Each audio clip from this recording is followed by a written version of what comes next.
तो स्वागत है आप सभी का ब्रेक के बाद TV9 भारतवर्ष की गारंटी ओपिनियन पोल। और अब वो वक्त आ रहा है जब हम आपके सामने फाइनल टैली रखेंगे। 543 सीटों का पूरा गणित आपके सामने रखेंगे। अभी तक का जो गणित है, अभी तक की जो टैली है वो 500 सीटों की है, जिसमें 345 पर एनडीए और 130 सीटों पर विपक्षी दलों का गठबंधन इंडिया आगे बढ़ता दिख रहा है। और ये इस वक्त का सबसे बड़ा आंकड़ा। राहुल जी, और अब वो घड़ी जिसका इंतजार हर किसी को है, TV9 पीपल्स इनसाइट पोलस्ट्रेट और TV9 के जो गारंटी वाले ओपिनियन पोल है, उसमें अब आपको हम बताएंगे कि फाइनल रिजल्ट्स क्या हैं। यानी एनडीए, इंडिया और जो अदर्स हैं 543 में किसे कितनी सीटें मिल रही हैं। और अब बिल्कुल भी देर नहीं करते हैं, आपको एक बात और बता दें, आप फोन कॉल के जरिए जो अपनी सीट है उसके बारे में जानकारी भी हासिल कर सकते हैं। और मुझे लगता है गौरव आपको नंबर जरूर बता देना चाहिए। बिल्कुल, नंबर्स हम बता देते हैं क्योंकि ये नंबर्स आपको याद रखना चाहिए, नोट कर लेना चाहिए। बड़े आराम से बोल रहा हूं, 012049099993 ये नंबर है जिस पर आप फोन करके अपनी सीट का ओपिनियन पोल पूछ सकते हैं। फिर से बोल रहा हूं, ओपिनियन पोल पूछ सकते हैं। और अगर एंगेज जा रहा नंबर तो निराश मत होइए, आप हमें कॉल करते रहिए क्योंकि बहुत कॉल आ रहे हैं। लेकिन जल्दी से एक रिकैप आपके सामने, दिन भर आज जो ओपिनियन पोल TV9 भारतवर्ष आपके लिए लेकर आया है, 20 लाख के सैंपल साइज वाला। आखिर उसमें किस राज्य में क्या आंकड़े दिख रहे हैं वो आपके सामने रखते हैं। सबसे पहले देश का सबसे बड़ा सूबा उत्तर प्रदेश, 80 में से 70 सीटें BJP, 1 seat Congress, Samajwadi party 6, BSP को 1 भी सीट नहीं, आरएलडी को 2 सीटें, अपना दल को 1 सीट और बाकी किसी को कुछ नहीं। ये यहां पर उत्तर प्रदेश की सीटों का आंकड़ा। बिहार देख लेते हैं। बिहार में बीजेपी को 17 सीटें, कांग्रेस को 2 सीट, जेडीयू को 15 सीट, आरजेडी को 1 भी सीट नहीं और बाकी एलजेपी को 5 सीटें। इसके अलावा एचएम को 1 सीट और बाकी किसी के पास कोई भी सीट नहीं मिलने की संभावना या नहीं मिलने की स्थिति। बिल्कुल, आगे दिखाते हैं आपको पंजाब। 13 में से 2 सीटें बीजेपी के पास जा सकती हैं, 11 सीटें आप हासिल कर सकती है। तो ये यहां पर कांग्रेस और आम आदमी पार्टी में गठबंधन नहीं, उसके बाद ये आंकड़े आगे। हरियाणा में बीजेपी के पास 9 और कांग्रेस के पास 1। और हरियाणा के बाद अब अगला नंबर यहां पर है उत्तराखंड का, 5 की 5 सीटें बीजेपी के पास। छत्तीसगढ़ में 11 सीटें और 11 पूरी बीजेपी के पास। जल्दी जल्दी आगे आपको सारी सीटें बताते हैं। राजस्थान में 25 में से 23 सीटें बीजेपी के पास हैं और 2 कांग्रेस के पास जा सकती हैं, यह ओपिनियन पोल कहता है।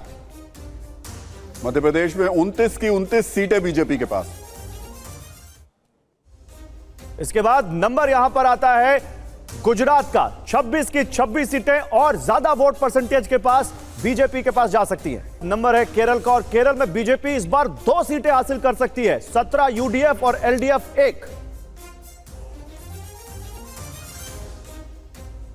ओडिशा बता देते हैं, बीजेपी 12, बीजेडी 9 और बाकी किसी के पास कुछ नहीं।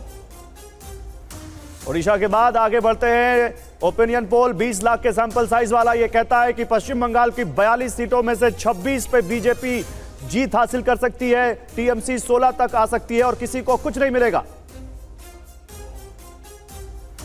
दिल्ली में 7 की 7 सीट बीजेपी के पास जा सकती हैं।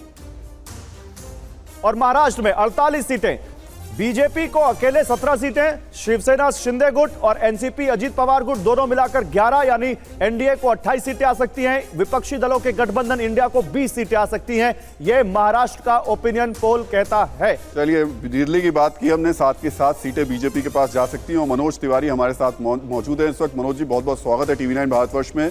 दिल्ली में 7 की 7 सीटें आपके पास आ सकती हैं, हमारा ओपिनियन पोल बता रहा है।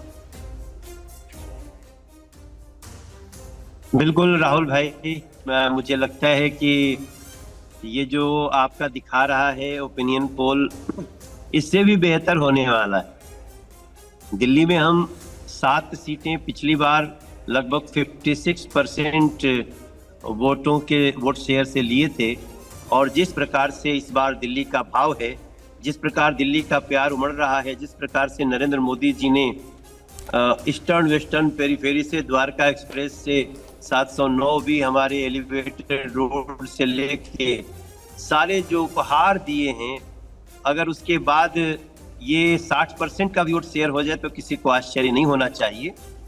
और मैं और भी देख रहा हूँ आप सबका, मुझे पूरा विश्वास है कि जो आप दिखा रहे हैं उससे भी बेहतर रिजल्ट आने वाला है, ऐसा मेरा मानना है। राहुल जी और हमारे मैं दूसरे भाई को देख नहीं पा रहा हूँ, कौन है आज?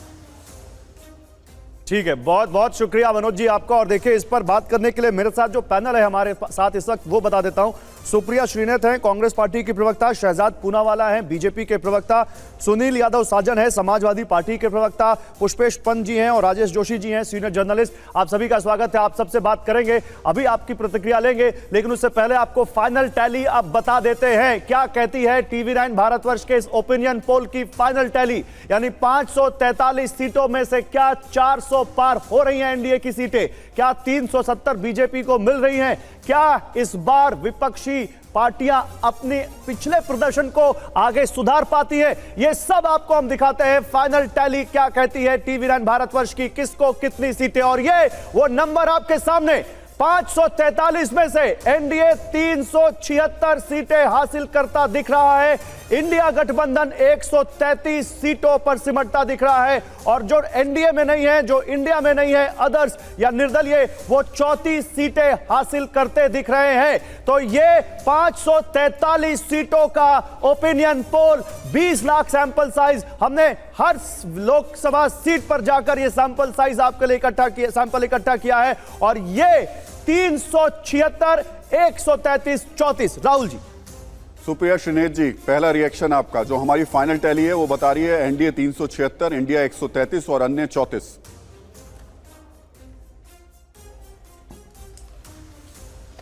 आपकी फाइनल टैली देखकर मुझे 2004 का इंडिया शाइनिंग याद आ गया। ऐसे ही इंडिया शाइनिंग हो रहा था, किसी को लगता नहीं था कि हराई जा सकती है वो सरकार, और धराशायी हो गई थी, क्योंकि गांव देहातों में, शहरों में जिन लोगों का सर्वे हो रहा था वो कुछ और ही बात बता रहे थे। सरकार जो थी वहां पर दूसरी बन गई। असलियत यह है कि आज जब चुनाव के मुहाने पर यह देश खड़ा है, तो इस देश की समस्याएं गरीबी, भूखमरी, बेरोजगारी, महिलाओं के खिलाफ जिस तरह का अपराध हो रहा है, और महंगाई है, और इसके बारे में सरकार में सुई टपक सन्नाटा है। उस पर बात करिए, पूरब की बात करिए, पश्चिम बताएंगे, उत्तर की बात करिए, दक्षिण बताएंगे, लेकिन लोगों पर मुझे पूरा विश्वास है, क्योंकि इसी देश की जनता ने, सरकारें जब मगरूर हो जाती हैं तो उनको निकाल बाहर फेंका है। 10 साल का फलसफा यह है कि मणिपुर जैसे प्रदेश में, जहां पर 2 लोकसभा सीट है, यह सरकार 1 लोकसभा सीट पर 2 बार पोलिंग करा रही है, क्योंकि एक बार वहां चुनाव नहीं कराया जा सकता है। मेरे देश को इस कगार पर ले आए हैं। इस बात का दुख है मुझे कि बेरोजगार नौकरी के लिए लाठी खा रहा है, औरत सम्मान के लिए नोची जा रही है, और जो संरक्षण है वो आरोपी को मिलता है, किसानों को रौंदने वाला मंत्री बना बैठा है। यह इस सरकार का फलसफा है। जनता निर्णायक भूमिका निभाकर निर्णायक जजमेंट देगी। 4 जून को आंकड़े चौंकाने वाले होंगे। शहजाद, अब की बार 400 पार, लेकिन ओपिनियन पोल में 400 पार जाता नहीं दिख रहा है एनडीए। सबसे पहले तो आज क्योंकि लोकतंत्र के सबसे पावन पर्व के शुभ मुहूर्त का ऐलान हुआ है, तो मैं सबको शुभकामनाएं देना चाहता हूं और उसका स्वागत करना चाहता हूं इलेक्शन कमीशन के अनाउंसमेंट का। देखिए, हम लोग क्यों शुभकामनाएं दे रहे हैं, हम क्यों स्वागत कर रहे हैं, क्योंकि हमारे पास मिशन और विशन है। उन्होंने अभी बेरोजगारी, महंगाई के विषय में बोला।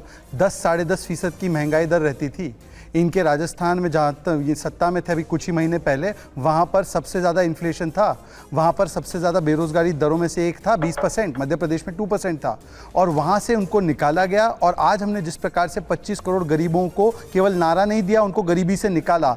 11 करोड़ लोगों तक नल से जल हो, 11 करोड़ लोगों तक शौचालय हो, या जिस प्रकार से दुगने रेट से हाईवे और एक्सप्रेसवे बनाना हो, या तीसरे स्थान पर अर्थव्यवस्था को पहुँचाना हो, ये काम हमने किया। ये मिशन विशन के साथ है। पर इनके पास क्या है?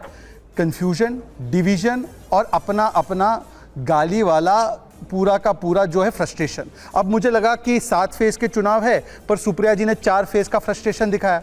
पहला ओपिनियन पोल पे, दूसरा ईवीएम पे दिखाएंगे, तीसरा देखना इलेक्शन कमीशन पर दिखाएंगे, और चौथा आते आते जनता पर भी दिखाने वाले हैं। ये 4 फेज का फ्रस्ट्रेशन है। इसीलिए मुझे लगता है कि कम से कम आज मुझे बताइए कि जिस प्रकार से अगर ये कह रहे हैं कि हम लोग के पास मुद्दे हैं, सारे मुद्दे बहुत अच्छे हैं, तो भाई जिस पार्टी के खिलाफ सुप्रिया जी ने प्रेस कॉन्फ्रेंस करके कहा केजरीवाल भ्रष्ट है, उसके साथ दिल्ली में गठबंधन क्यों कर रहे? शराब घोटाले पे प्रेस कॉन्फ्रेंस की थी ना सुप्रिया जी, क्यों उनके साथ?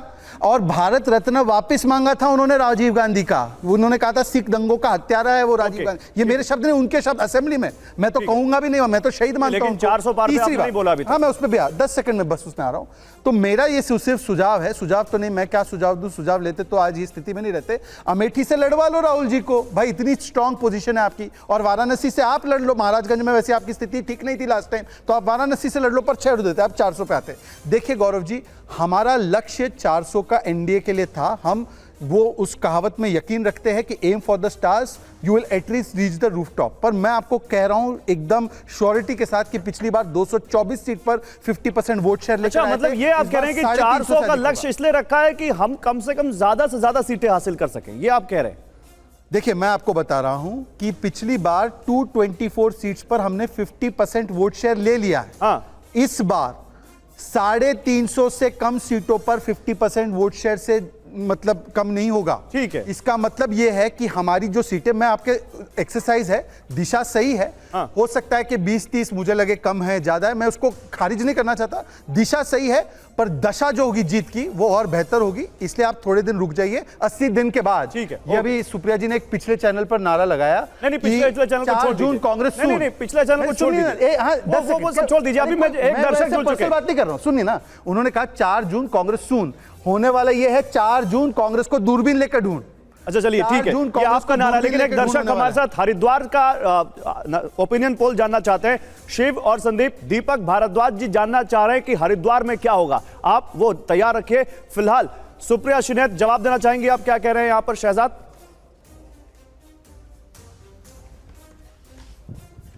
मैं आपके मंच से यहां पर बैठकर, यह देश कन्याकुमारी से कश्मीर तक है और असम से लेके गुजरात तक है, मैं आपके चैनल पर चुनौती देती हूं। इनके सबसे बड़े स्टार नरेंद्र मोदी है ना। कर्नाटक, केरल, आंध्र प्रदेश, तेलंगाना, तमिलनाडु, एक सीट, ये तो देश का हिस्सा है। हिम्मत दिखाए, विंध्याचल के दक्षिण चले जाए, एक सीट पर चुनाव लड़के दिखा दें। नहीं दिखा पाएंगे। इसलिए नहीं दिखा पाएंगे क्योंकि देश को जिस तरह से विभाजित करने का काम किया है उसका हिसाब जनता करेगी।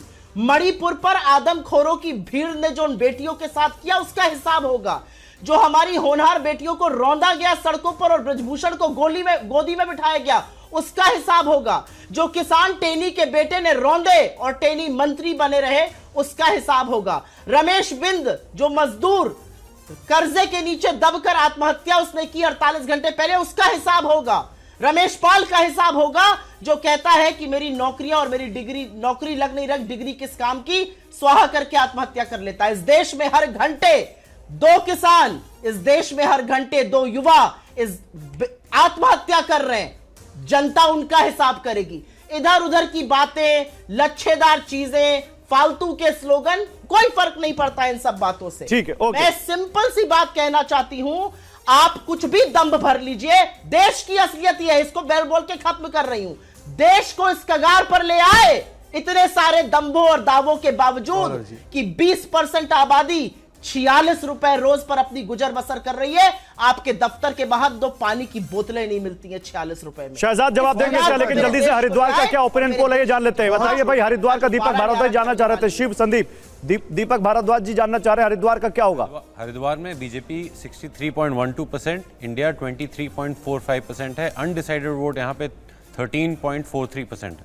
मतलब दोनों को मिला दें फिर भी बीजेपी आगे?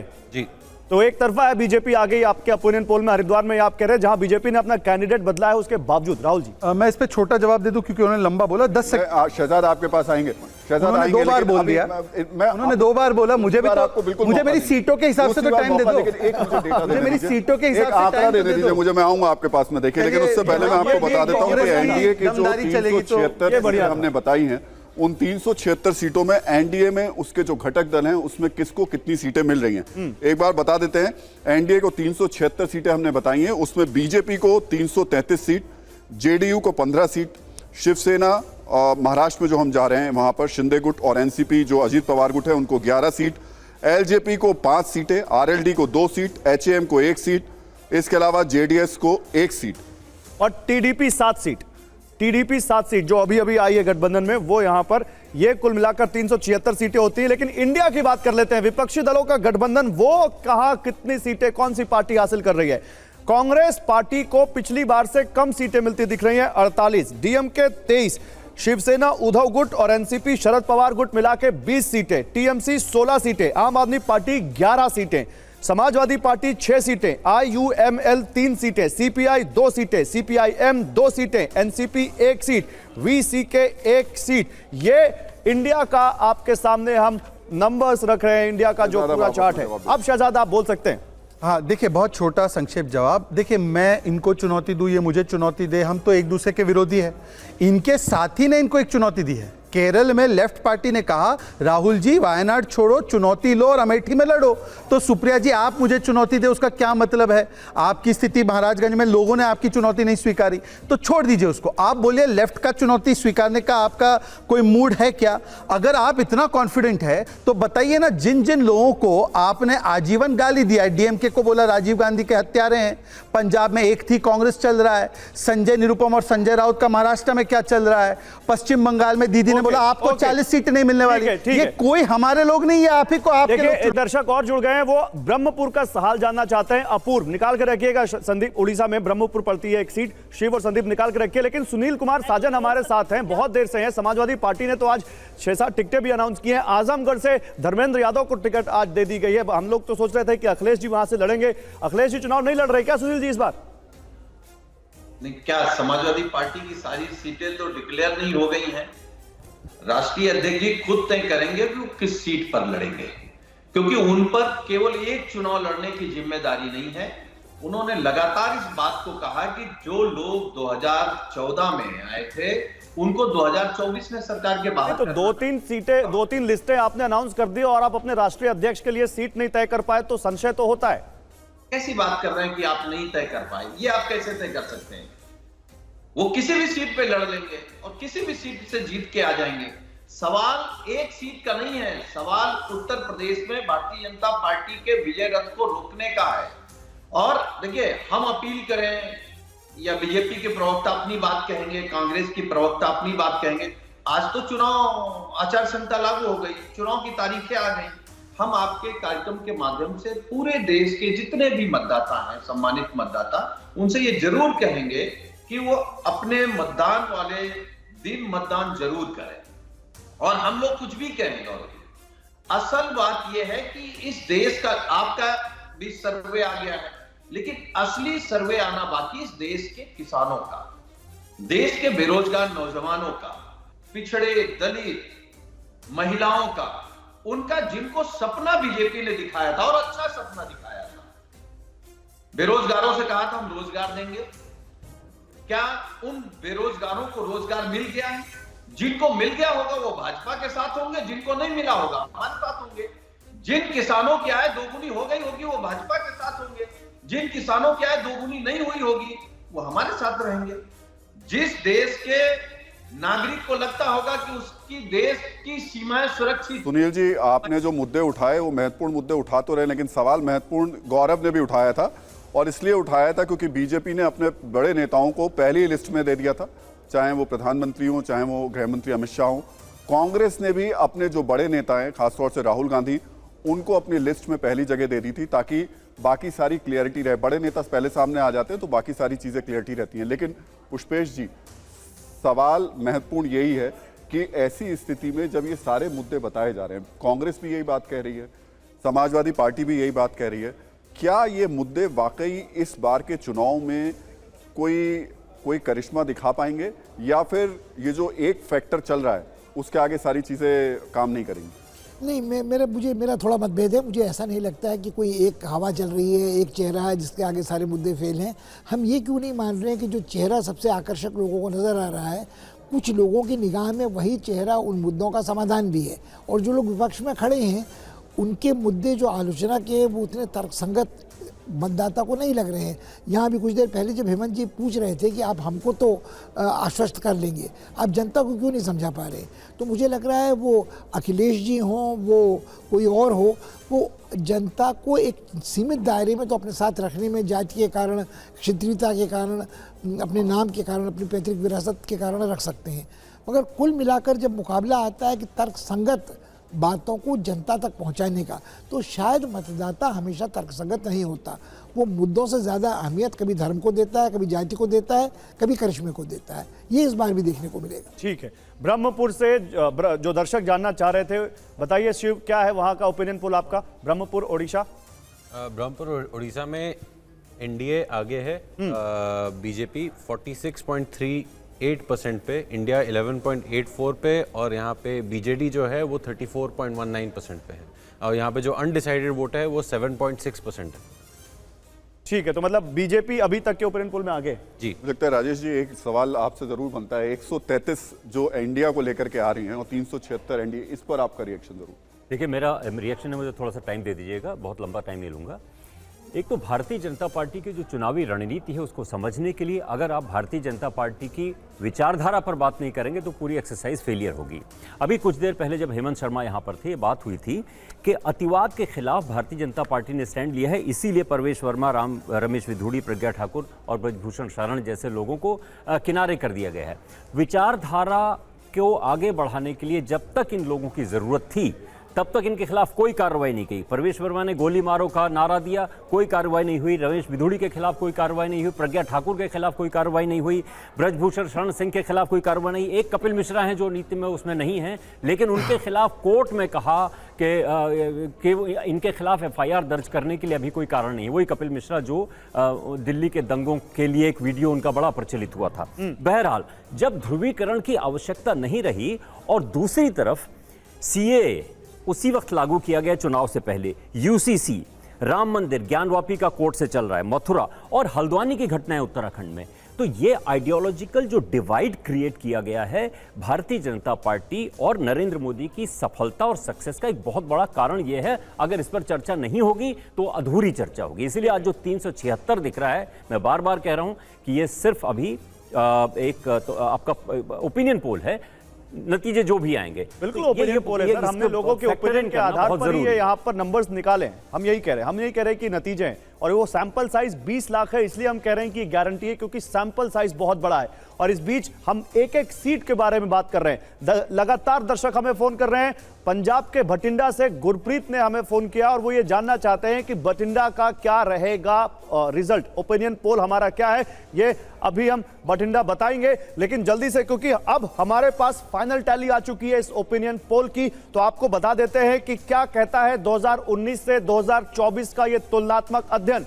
2024 और 2019, देखिए यहां पर जो टैली है वो ये कहती है 2019 में एनडीए के पास 352 सीटें थी और ये बढ़कर 376 हो सकती हैं 2024 में। ये फाइनल टैली की बात करें ओपिनियन पोल में।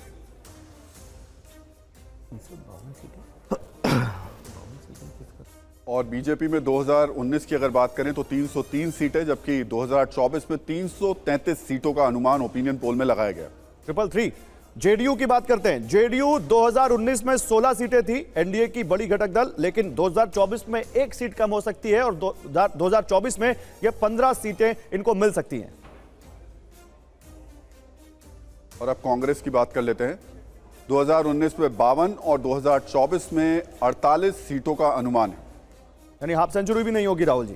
डीएमके की बात करते हैं। 2019 में 24 सीटें इनके पास थी और 2024 का ओपिनियन पोल के मुताबिक ये नंबर 23 है, यानी एक सीट डीएमके की भी कम हो सकती है। चलिए अब बंगाल चलते हैं। टीएमसी 2019 में 22 सीटें और अब ओपिनियन पोल बता रहा है ये घटकर 16 हो सकती है। ये बड़ा इंटरेस्टिंग है। और आम आदमी पार्टी जो 2019 में एक सीट पे थी वो 11 सीटें पा सकती है। 2024 का ओपिनियन पोल ये कहता है, और ये 11 की 11 सीटें पंजाब की होंगी। दिल्ली में उनको कोई सीट नहीं मिलती दिख रही है, गुजरात में कोई सीट मिलती नहीं दिख रही। बठिंडा का क्या यहां पर ओपिनियन पोल है शिव? ज़्यादा ज़बरदस्त एक ट्रेंड दिखा रहा है। आम आदमी पार्टी को यहाँ पे 27.88%, शिरोमणि अकाली दल को 25.72%, बीजेपी यहाँ पे 17.09% पे है, आईएनसी यहाँ पे 12.56% पे है और यहाँ पे अनडिसाइडेड वोट 16.75% है। लेकिन अभी तक आम आदमी पार्टी आगे चल रही है बहुत ही स्लिम मार्जिन से।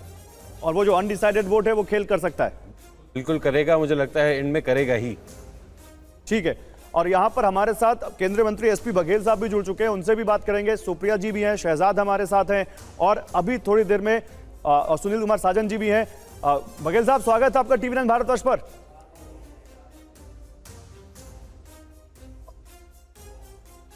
लगता है उन तक आवाज नहीं जा रही। सुप्रिया, आवाज मुझे आ रही है? हाँ, बोल दीजिए। एक मिनट में सुप्रिया जी से ले लूं, फिर आता हूं। अरे भाई, पर अभी टिप्पणी आ रहा हूं। एक प्रतिक्रिया की भी हुई, इनकी भी हुई। 2019 के 24 के नंबर पर सुप्रिया जी 52 से 48, कांग्रेस पार्टी हाफ सेंचुरी भी नहीं ओपिनियन पोल में।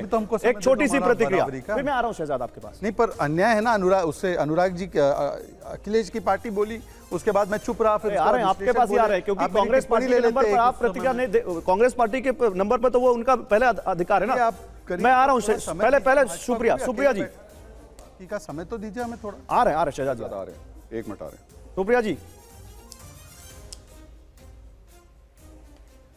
आप तो इसकी ऐसी भविष्यवाणी कर रहे हैं नंबरों की जैसे ब्रह्मवाक्य बोल रहे हो। अरे ये ओपिनियन पोल है और ये वो ओपिनियन पोल है जो देश की आशंकित जनता आज बोल नहीं रही है। मैं तो फिर कह रही हूं, आपका ओपिनियन पोल देखकर मुझे इंडिया शाइनिंग याद आ रहा है। इंडिया चमक रहा था, इंडिया दमक रहा था, सब लोग सरकार बना रहे थे वाजपेयी जी की, और ऐसी धराशायी हुई थी भारतीय जनता पार्टी कि पैरों के तले से जमीन खिसक गई थी। वही होने वाला है। अपने नंबरों को ब्रह्मवाक्य बना के मत प्रस्तुत कीजिए।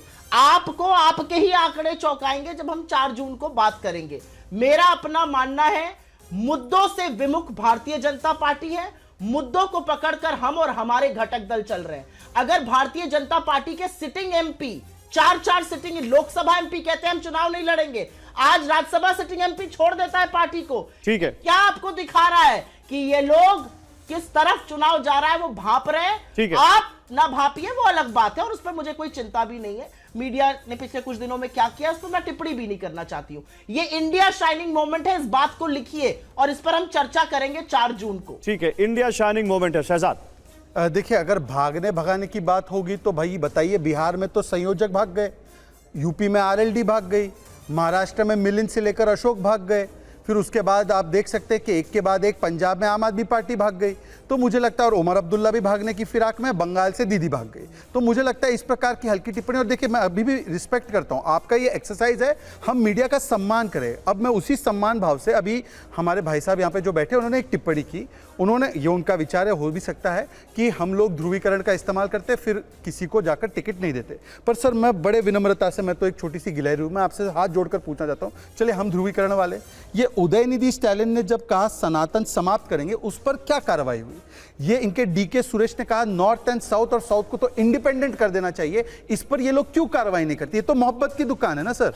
चलिए, हम तो नफरत के भाईजान हैं, हम नफरत फैलाते हैं ध्रुवीकरण करके। हालांकि राम जी में कौन सा नफरत का भाव दिखाई देता है, राम मंदिर में नफरत का भाव, वो चलिए ठीक है, पर मुझे बताइए, ये तो मोहब्बत के पैगाम लेकर ये सारे पैगंबर आए हैं, तो इन पैगंबरों से पूछिए कि भाई उदयनिधि स्टालिन जो हिंदुओं को गाली देता है, ये राजा बोलता है कि मैं भारत माता की जय नहीं बोलूंगा, और ये मुद्दे है ना, ये असली मुद्दे हैं ना इनके पास, तो ये मुद्दों को लेकर क्यों आते हैं? समाजवादी पार्टी के स्वामी प्रसाद मौर्य ने जो बोला, उनको निकाला नहीं इन लोगों ने, वो छोड़कर गए।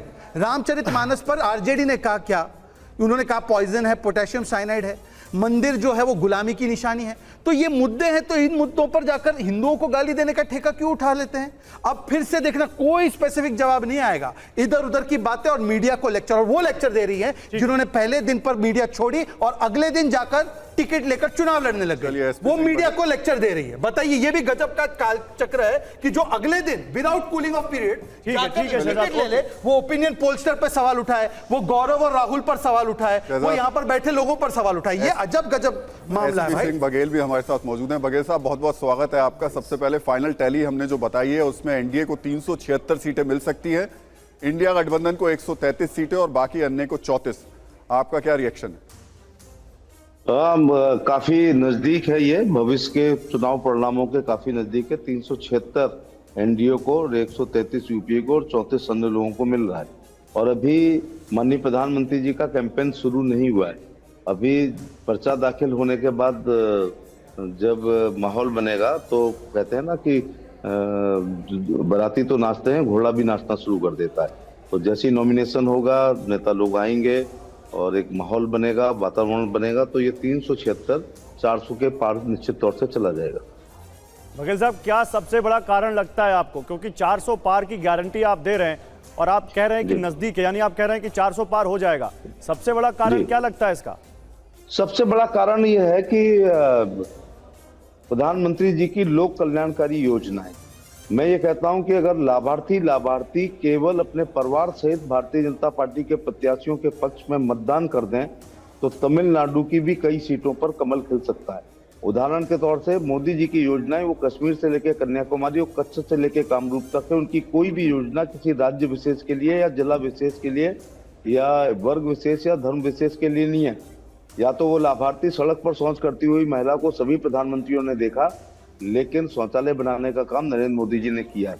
छप्पर में सोती हुई महिला को या खपरेल में या आपके दिल्ली में पाइपों में रहते हुए लोगों को या मैं आज जलेसर में बैठा हूँ, हम गांव के लोग हैं, मढ़ा में रहते हुए लोगों को सबने देखा, लेकिन प्रधानमंत्री शहरी और ग्रामीण आवास करोड़ों की संख्या में मोदी जी ने बनाने का काम किया। पिछले 10 साल में भूख से एक भी मौत इसलिए नहीं हुई है कि 5 किलो गेहूं और चावल 4 साल से 80 करोड़ लोग निःशुल्क पा रहे हैं। ढेंचा पर रोटी बनाना, लकड़ी पर और कंडे पर और खांडू पर, जो मैं शब्द बोल रहा हूँ राहुल गांधी जानते भी नहीं होंगे कि ढेंचा क्या है, खांडू क्या है, कोई क्या है, कंडे शायद जानते हो।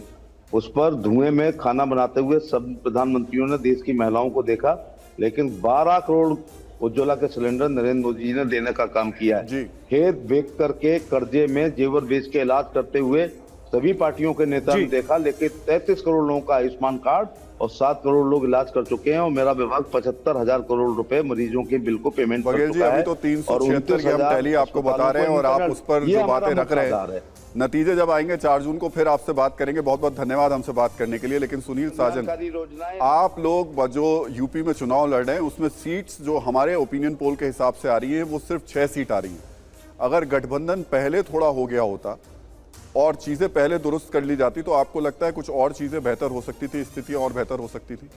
क्योंकि आपके नेता लगातार कह रहे थे कि कांग्रेस अगर थोड़ा सा इनिशिएट जल्दी ले ले, कांग्रेस के नेता ठीक तरीके से उस समय हमारे साथ काम कर लें तो चीजें बेहतर हो सकती थी। देखिए, मैं एक बात तो बिल्कुल साफ कहूंगा, हो सकता है कि आपके आंकड़े हमें अच्छे ना लग रहे हैं और जो हम बोलने जा रहे हैं वो आपको अच्छा ना लगे। एक चीज तो तय कर लीजिए, क्योंकि परिणाम के बाद भी हम आपके कार्यक्रम में बैठेंगे, भारतीय जनता पार्टी 200 सीट नहीं पाने जा रही है। एक लिख लीजिएगा, कहीं पर नोट कर लीजिए। दूसरी बात, अभी मैं बीजेपी की प्रवक्ता को सुन रहा था, भगवान राम के बारे में बोल रहे थे कि स्टालिन ने क्या कहा। देखिए, ये लोग व्हाट्सएप यूनिवर्सिटी से पढ़ करके आ जाते हैं। दिनेश शर्मा जी उत्तर प्रदेश के उप मुख्यमंत्री रहे, अभी राज्यसभा में हैं।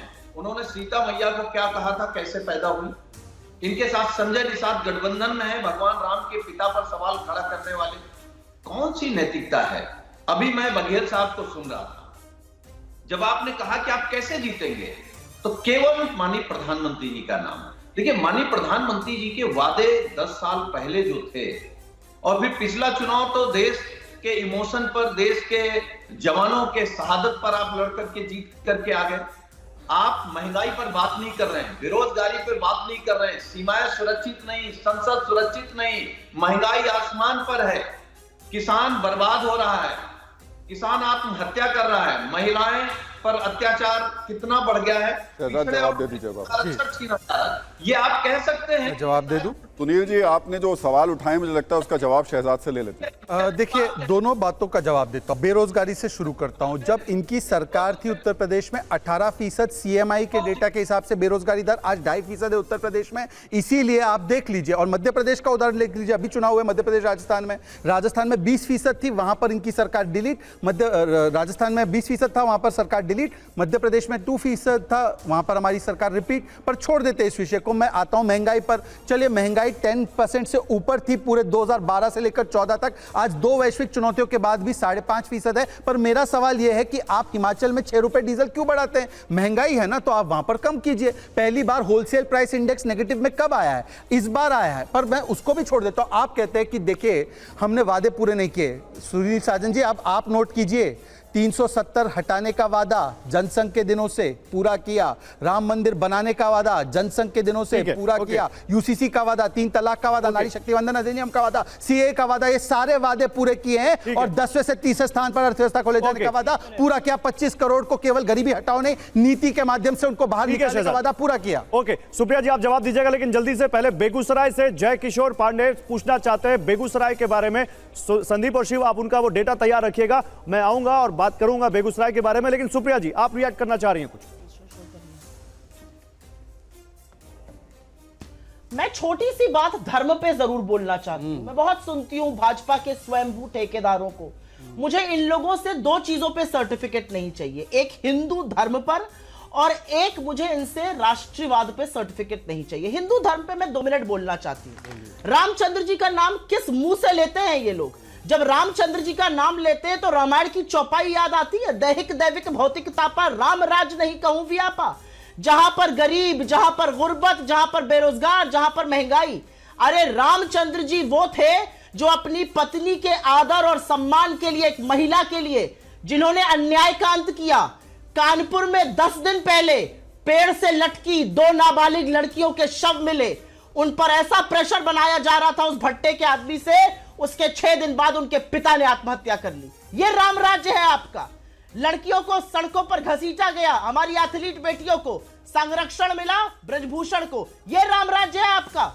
किसानों को, अन्नदाताओं को रौंद दिया गाजर मूली की तरह अपनी गाड़ी से, उसके पिता को गृह राज्य मंत्री बनाए रखा गया, यह राम राज्य है आपका। आपका राम राज्य यह है जहां पर युवाओं को लाठियां पड़ रही हैं, जहां पर अन्नदाताओं पर आंसू गोले फेंके जा रहे हैं। क्या चाहते थे वो? दिल्ली आना चाहते थे। दिल्ली किसी की बपौती है? उनकी सड़कों पर कीले गुड़वा दी गई, उनके जो सड़कें थी वो खुदवा दी गई। यह राम राज्य है आपका। न राम राज्य समझते हैं, न शबरी का प्रेम समझते हैं, न सीता के प्रति समर्पण समझते हैं। ये रामचंद्र जी के एक मर्यादा के मूल्य से अवगत नहीं है। मर्यादा पुरुषोत्तम उनको ऐसे नहीं कहा गया। रामचंद्र का नाम जब मर्यादा हो तब लीजिएगा। सुप्रिया जी बहुत शुक्रिया। देखिए पवन खेड़ा जी हमारे साथ ज्वाइन कर रहे हैं। ओके, पवन खेड़ा जी ज्वाइन कर रहे हैं, चेयरमैन है media and publicity department AICC, उनसे बात कर रहे हैं। उससे पहले बेगूसराय का ओपिनियन पोल क्या कहता है ये जान लेते हैं। बताइए शिव, क्या है ओपिनियन पोल बेगूसराय का? जी, बेगूसराय में एनडीए यानी बीजेपी 52.05%, इंडिया 33.98% और यहाँ पे अनडिसाइडेड वोट है 13.98%, बल्कि मतलब अप्रोक्सीमेटली 14% जो है वो अनडिसाइडेड है। तो गिरिराज सिंह सेफ है ना वहाँ पे? जी, अभी तक था। ठीक है, ओके। चलिए, तो पवन खेड़ा जी हमारे साथ है। पवन जी, सबसे पहले हम लोग आपको अपने ओपिनियन पोल की जो फाइनल फाइंडिंग्स है वो बता देते हैं। एनडीए को 376 सीटें मिल सकती है हमारे ओपिनियन पोल के हिसाब से, इंडिया को 133 सीटें मिल सकती हैं और अन्य को 34 सीटें मिल सकती हैं। 20 लाख का सैंपल साइज है इस सर्वे का, उसके बाद ये नतीजे सामने आ रहे हैं।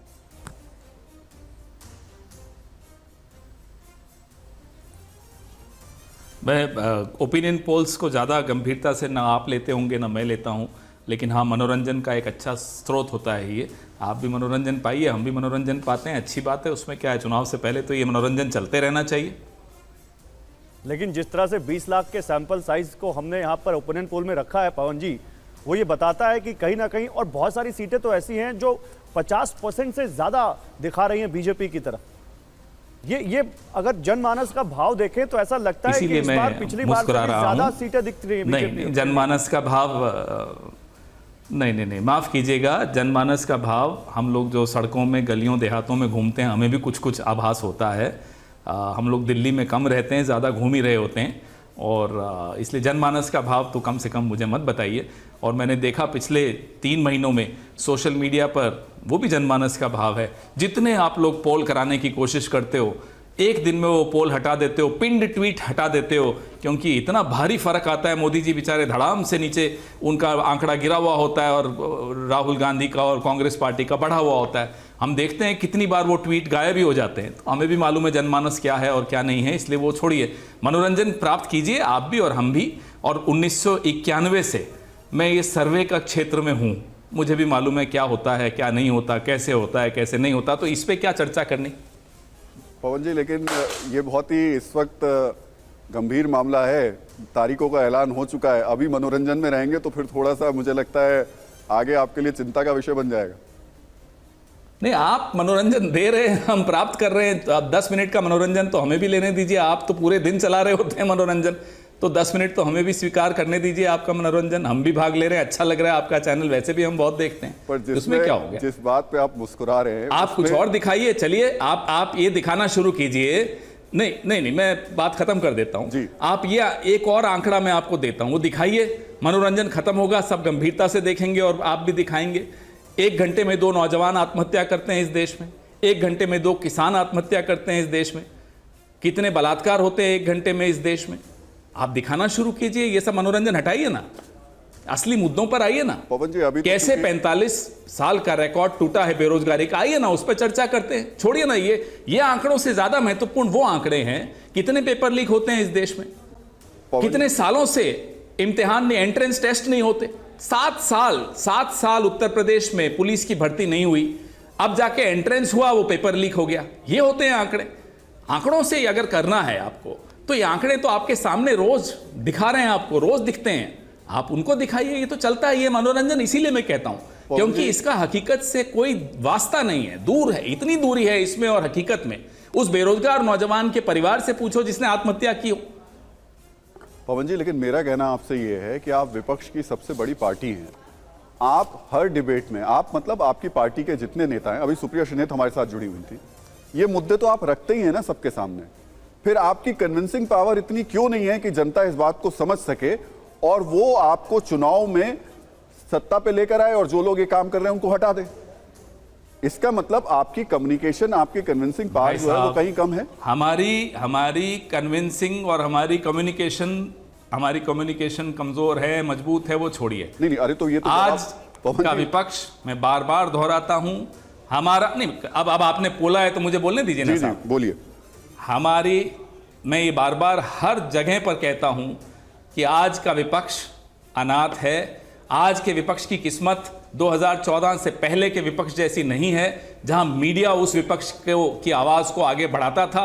आज का विपक्ष मीडिया के बगैर अपना काम जिस तरह से कर पाता है कर रहा होता है। अब आप उसमें पहले तो आप मेरी आवाज दबा दें, फिर कहते हैं साहब आपकी आवाज नहीं आ रही। बताइए ना, प्रधानमंत्री दिन में कितनी बार कपड़े बदलते हैं, उस पर कितनी बार डिबेट्स हुई। शिवराज पाटिल साहब हमारे गृह मंत्री थे, उन्होंने 2 बार, एक बार कपड़े बदल दिए किसी हादसे के दौरान, तो आप लोग सब पीछे पड़ गए थे, उन्हें इस्तीफा देना पड़ा। ये था मीडिया। और उस वक्त की सरकार की संजीदगी देखिए, संवेदनशीलता देखिए, आज की सरकार को देखिए और माफ कीजिएगा आज के मीडिया को देखिए। पवन जी, फिर आपका सर्वे क्या कहता है या आपका अध्ययन क्या कहता है, किन मुद्दों पर जा रहा है 2024 का चुनाव और उसमें इंडिया गठबंधन को क्या देखते हैं, उसका प्रदर्शन कैसा देखते हैं आप? अगर आप लगातार देख रहे हों, भारत जोड़ो न्याय यात्रा में जो मुद्दे उठाए जा रहे हैं, जो नौजवानों के लिए न्याय की गारंटी, जो महिलाओं के लिए न्याय की गारंटी, जो किसानों के लिए, जो आदिवासियों के लिए, श्रमिकों के लिए, ये है मुद्दे। यही बातें हमें लोगों से सुनाई देती हैं। राहुल गांधी की 2 यात्राएं, कल दूसरी खत्म हो रही है, उन 2 यात्राओं में जो ग्रहण किया, जो सुना, जो समझा, उसके आधार पे हम अपना नैरेटिव बना रहे हैं, उसके आधार पे हम अपना एजेंडा बना रहे हैं। पूरे इंडिया को ये एजेंडा स्वीकार्य है, उन्हें भी समझ में आता है, वो भी ग्रास रूट के लोग हैं। एक पार्टी जो इंडिया की सदस्य है वो अपने ग्राउंड पे एक्टिव हैं, उनको मालूम है क्या मुद्दे हैं। यही मुद्दे हैं जिस पर देश भी चाहता है कि राजनीति हो, क्या है वो नैरेटिव? पवन जी, इन्हीं मुद्दों के आसपास अपना संवाद केंद्रित आपने नैरेटिव की बात की, इनका नैरेटिव है ना न्याय, नौजवान। सुनिए, इनका नैरेटिव जो ये कहते हैं विकास भी विरासत भी, इसके पैरेलल, इसके अगेंस्ट आपका क्या नैरेटिव है? देखिए साहब, इनके नैरेटिव इनके लिए हैं। अब की बार 400 पार, अपने लिए नारे खुद सुनाते हैं अपने आप को और अच्छी तरह सो जाते हैं रात को। हमारी तमाम नैरेटिव, नौजवानों को 30 लाख रिक्तियां भरी जाएंगी, पहली नौकरी पक्की, पेपर लीक के खिलाफ बहुत मजबूत कानून। हमने तो ठोस आपको काम दिया है, ठोस एजेंडा दिया है, ठोस नैरेटिव दिया है। ये क्या हवाबाजी, ये क्या नारेबाजी है साहब? 400 पार, 500 पार, ये मोदी जी को या तो चिंता हो रही होगी तो अपने आप को गालिब जो है खुद को समझाने के लिए ख्याल अच्छा है, वो वाली बात है इनके साथ। हमारा नैरेटिव तो रोज स्पष्ट होता जा रहा है। मल्लिकार्जुन खड़गे जी न्याय गारंटी की जब बात करते हैं तो लोगों को समझ में आता है। राहुल गांधी जी जब न्याय गारंटी की बात करते हैं, नौजवानों की बात करते हैं, लोगों को उन नौजवानों को समझ में आता ठीक है। जो पेपर लीक के शिकार हुए हैं कि साहब ये आदमी अगर कह रहा है तो ये बात करके दिखाएगा। बहुत बहुत शुक्रिया पवन जी हमसे बात करने के लिए। लेकिन शहजाद, अब आपका रिएक्शन इस पर जरूर है जो उन्होंने बोला, उसके बाद में मैं आऊंगा राजेश जी आपके बड़ा पास, लंबा बोला एक बार मैं ले लूं फिर आपके पास आता हूं। मेरा बड़ा लंबा बोला, मुझे बोल। जी बिल्कुल। ऐसा है कि जो कांग्रेस की आजकल गारंटी नहीं बची, उनको पूछे हिमाचल में सरकार आई 1500 रुपए प्रति महिला को देने की गारंटी थी, क्या हुआ उसका? इन्होंने कहा था कि हम 300 यूनिट बिजली फ्री देंगे, क्या हुआ उसका? उनसे पूछे कि इन्होंने कर्नाटका में पानी तो वहां पे पहुंच नहीं पा रहा है, वहां पे बिजली मुफ्त करने का वादा किया था 200 यूनिट, क्या हुआ उसका? बिजली के दाम बढ़ा दिए। और कांग्रेस पार्टी जो इतनी बातें करती है, देखो अच्छा है कि पवन जी मनोरंजन में, तपस्या में रहते तो कुछ और हाल हो जाता है उनका। अब मनोरंजन में जो रहते हैं तो बोलते हैं कि आतंकी हमला छोटी मोटी घटना हो गई तो कपड़े बदल लेते तो क्या बड़ी बात हो गई। परंतु मैं उनसे पूछना चाहता हूं, उनको युवाओं की चिंता आज हो रही है। 5 राज्यों के चुनाव थे, तब राजस्थान में युवाओं का मुद्दा सबसे प्रमुख था। 20 पेपर लीक हुए थे, वो लखनऊ तक प्रियंका वाड्रा तक पहुंचे थे कि भाई कानून बना दो, कुछ तो करवा दो। सचिन पायलट तक सड़क पर थे, तब उन्होंने कुछ नहीं किया। और ये 30 लाख जॉब की गारंटी दे रहे, हिमाचल में 1 लाख सरकारी जॉब का वादा प्रियंका वाड्रा करके आई, उसमें से कितना पूरा किया अभी तक? मुझे छोड़ दीजिए, वहां के आपकी प्रदेश अध्यक्ष से पूछे कि सुक्कू जी कर पा रहे कि नहीं कर पा रहे, परंतु वो छोड़ देते। अब आखिरी कमेंट, फिर उसके बाद सर आप बोलिएगा, मैं माफी चाहता हूं आपसे। देखिए अभी सुप्रिया जी ने क्या बोला, 2 चीजों पर मुझे सर्टिफिकेट मत दीजिए। सुप्रिया जी नाम मैं नहीं दे सकता, आप उदयनिधि को दे दीजिए सर्टिफिकेट, पर यह बताइए कि कम से कम मोदी की इतनी गारंटी तो है कि कल तक जो राम जी के अस्तित्व पर सवाल उठाते थे, वो आज राम जी के चौपाई को कोट करते हैं। जो राम जी के भक्तों पर गोलियां चलाते थे, वो आज राम जी के बारे में बोलने पर मजबूर हुए। तो यही देखिए कि कितना अंतर आया है। पर मैं पूछना चाहता हूं कि ये राम के जो गुण आपने गिनाए ना, शबरी के साथ बाकी चीजों को, ए राजा को गिनवा दीजिए ना। ठीक है, ओके, ए राजा को गिनवा दीजिए, हमें क्या गिनवाते हैं, हम तो मानते हैं। जल्दी से आइए, आपको इस ओपिनियन पोल का एक आंकड़ा बताते हैं, क्योंकि बिग पिक्चर सामने आ चुकी है। 543 543 लोकसभा सीटों का ओपिनियन पोल सामने आ चुका है और उसका आंकड़ा आपके सामने। सबसे पहले यूपी में देखिए, 70 बीजेपी 1, कांग्रेस 6, एसपी आरएलडी 2, अपना दल 1, यानी एनडीए 73 सीटें हासिल कर सकता है उत्तर प्रदेश में, यह ओपिनियन पोल कहता है। इसके बाद आगे बढ़ते हैं, वोट प्रतिशत की बात करते हैं। यूपी में बीजेपी प्लस करीब 53%, समाजवादी पार्टी 27, समाजवादी पार्टी और कांग्रेस यानी इंडिया 27% के आसपास, बीएसपी 8.5%, अदर्स 1, और जो अनडिसाइडेड हैं, पता नहीं, वो है 10, 10.5% के आसपास। ये यूपी का आंकड़ा कहता है। अब बिग वॉल पे आपको दिखाते हैं, वो जो हम यहां पर दिखा रहे थे, जो हमने गारंटी दी थी कि एक एक सीट आपको बताएंगे, कैसे यहां पर एक एक सीट हम बता रहे थे, वो आपको दिखाते हैं। ये देखिए ओपिनियन पोल में ये तमाम यूपी की 80 सीटें हैं और इन 80 सीटों में आप यहां से शुरू कीजिए, सहारनपुर, बागपत, मैनपुरी, हरदोई, इटावा, फूलपुर, बस्ती, सलेमपुर, ये बीजेपी मैनपुरी छोड़ के, कैराना, गाजियाबाद, एटा, मिश्रिख, कन्नौज, इलाहाबाद, संत कबीर नगर, बलिया, कन्नौज छोड़ के सब बीजेपी। देखिए संत कबीर नगर यहां पर एसपी है, मुजफ्फरनगर, गौतम बुद्ध नगर, बदायूं, उन्नाव, कानपुर, बाराबंकी, महाराजगंज, जौनपुर, ये सब बीजेपी है। बिजनौर में आइए, बिजनौर, बुलंदशहर, आंवला, मोहनलालगंज, अकबरपुर, फैजाबाद, गोरखपुर, मछली शहर, ये सब बीजेपी। एक बिजनौर आरएलडी बीजेपी के साथ ही है, एनडीए के पास, ये सब एनडीए के पास। नगीना, अलीगढ़, बरेली, लखनऊ, जालौन, अंबेडकर नगर, कुशीनगर, गाजीपुर, ये सब बीजेपी है। मुरादाबाद, हाथरस, पीलीभीत, रायबरेली, झांसी, बहराइच, देवरिया, चंदौली, यहां पर आप रायबरेली देखेंगे तो उनकी बहुत पुरानी सीट, ये कांग्रेस के पास, बाकी सब बीजेपी। रामपुर, मथुरा, शाहजहांपुर, अमेठी, हमीरपुर, कैसरगंज, बांसगांव और वाराणसी, यहां पर देखिए सब बीजेपी है। संभल, आगरा, खीरी, सुल्तानपुर, बांदा, श्रावस्ती, लालगंज, भदोही, लालगंज समाजवादी पार्टी के पास है, बाकी सब यहां पर बीजेपी दिख रहा है। अमरोहा, फतेहपुर सीकरी, धौरहरा, प्रतापगढ़, फतेहपुर, गोंडा, आजमगढ़, मिर्जापुर, मिर्जापुर एनडीए के पास, अपना दल, और इसके अलावा पूरी सब बीजेपी, यानी सब एनडीए के पास। मेरठ, फिरोजाबाद, सीतापुर, फर्रुखाबाद, कौशाम्बी, डुमरियागंज, घोसी और रॉबर्ट्सगंज, घोसी और रॉबर्ट्सगंज ये 2 एसपी के पास है। घोसी में ओम प्रकाश राजभर को मिली है एनडीए के तहत, बाकी सब यहां पर बीजेपी है, ये आप देख सकते हैं। जल्दी से अब बिहार के बारे में आपको दिखाते हैं, बिहार के बारे में ओपिनियन पोल क्या कहता है वो भी आप देख लीजिए। बिहार का ओपिनियन पोल कहता है कि 17 बीजेपी, 2 कांग्रेस, 15 जेडीयू, यानी 17, 15, 32, 5 एलजेपी, 37, 1 हम, 38 एनडीए के पास, और इंडिया में आरजेडी के पास एक भी सीट नहीं और 2 कांग्रेस के पास जाती दिख रही है। बिहार की बिग वॉल आपको दिखाते हैं। इन 40 सीटों में किसके पास क्या है। 38 अगर एनडीए के पास है तो आप समझिए क्या यहां पर आंकड़ा रहेगा। Valmiki Nagar JDU, Supaul JDU, Muzaffarpur BJP, Ujiarpur BJP, Nalanda JDU यानी सब एनडीए।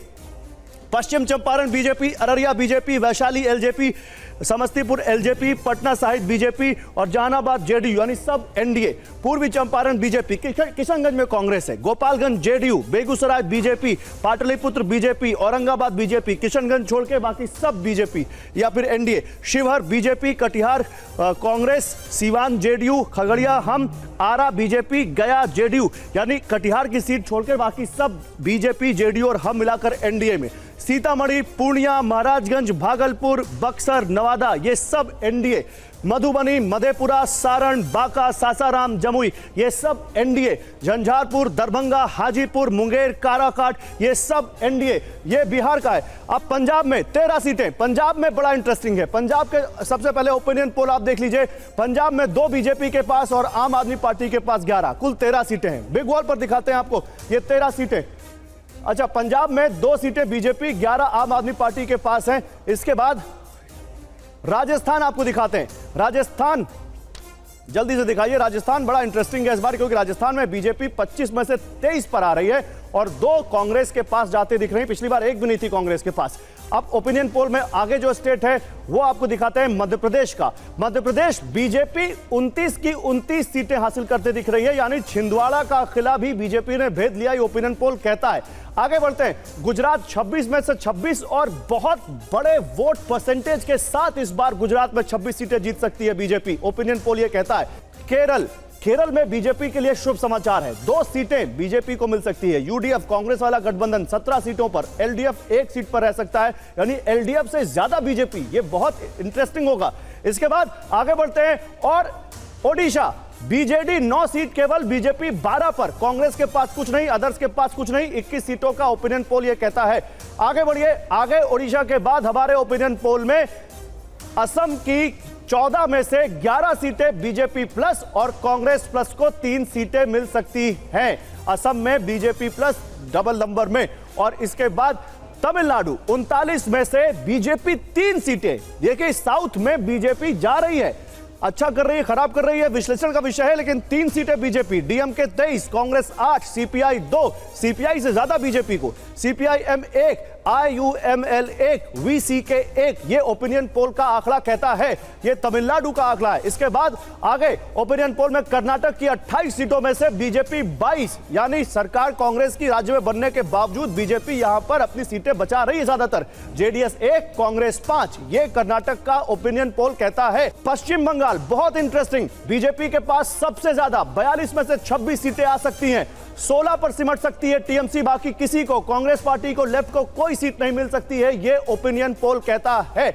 पश्चिम बंगाल के बाद आप दिल्ली आइए। 7 की 7 सीटें, 7 में से 6 प्रत्याशी बीजेपी ने बदल दिए, उसके बावजूद 7 की 7 सीटें बीजेपी यहां जीत सकती है, ये टीवी9 भारतवर्ष का ओपिनियन पोल कहता है। महाराष्ट्र की 48 सीटें, यहां बड़ा जिगजैग हुआ है पिछले कुछ सालों में, उसके बावजूद 17 बीजेपी, एनडीए की दूसरी पार्टियां 11 यानी 28 और इंडिया 20 पर सिमट सकती है। ओवरऑल पिक्चर क्या कहती है? ओवरऑल पिक्चर यह कहती है इस ओपिनियन पोल की कि एनडीए 370 पार तो हो रहा है, 400 पार हो या ना हो, लेकिन 376 सीटें एनडीए जीत सकता है। इंडिया गठबंधन 133 सीटों पर रह सकता है और अदर्स 34 सीटों पर रह सकते हैं, यह कहता है हमारा ये ओपिनियन पोल। अब जल्दी से आपको कंपैरिजन बता देते हैं कि पिछली बार किस पार्टी के पास कितनी सीटें थी और इस बार क्या है। एनडीए में 376 में बीजेपी अकेले 333 सीटें हासिल कर सकती है। जेडीयू 15, शिवसेना, शिंदे गुट और एनसीपी अजीत पवार गुट मिला के 11, TDP 7, LJP Ramvilas Paswan 5, RLD 2, हम 1, अपना दल 1, जेडीएस 1। ये एनडीए का पूरा बाइफर्केशन है आपके सामने। जल्दी से इंडिया का आपके सामने आंकड़ा रखते हैं। इंडिया में 133 सीटों में 48 पर कांग्रेस, 23 पर डीएमके, 20 पर शिवसेना उद्धव गुट और एनसीपी शरद पवार गुट, 16 पर टीएमसी और आम आदमी पार्टी 11 पर, समाजवादी पार्टी 6 पर, आईयूएमएल 3 पर, सीपीआई 2 पर, सीपीआईएम 2 पर, एनसीपी 1 पर और वीसीके 1 सीट पर यहां सिमट सकते हैं।